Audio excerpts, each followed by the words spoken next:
no reply. I waited a few more hours and still no reply. Okay, this is dumb, and this text was never going to work, I thought, but that's when my phone buzzed. It was a text from my ex, and it read, "Can we please meet to talk about this?" I couldn't believe my eyes. It freaking worked. I fought my urge to respond right away and immediately contacted James.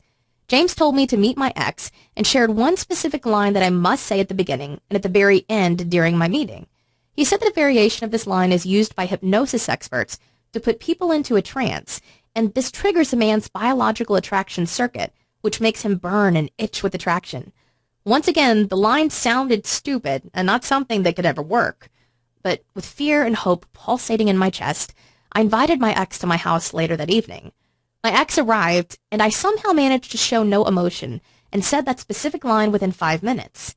However, when I said it the second time, my ex quickly got up and said, "I've got to go," and hurried out of the door. A horrendous mixture of bitterness and regret circled my body, but shockingly, within 20 seconds, I heard a knock on the door. It was my ex once again, but he was on his knees, crying irritatingly hard, and kept saying, "Please forgive me. I was so stupid. Please take me back." My belly flipped with joy, and my lungs expanded in satisfaction.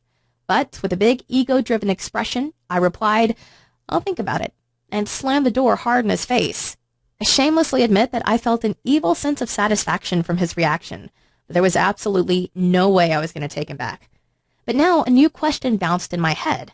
Why did this trick work so well and so fast? I contacted James, and he explained that this trick creatively exploits the emotion processing part of the male brain known as the amygdala. The human mind is divided into two parts, the rational mind called the neocortex and the emotional mind called the amygdala. Usually the rational mind controls 90% of our decisions.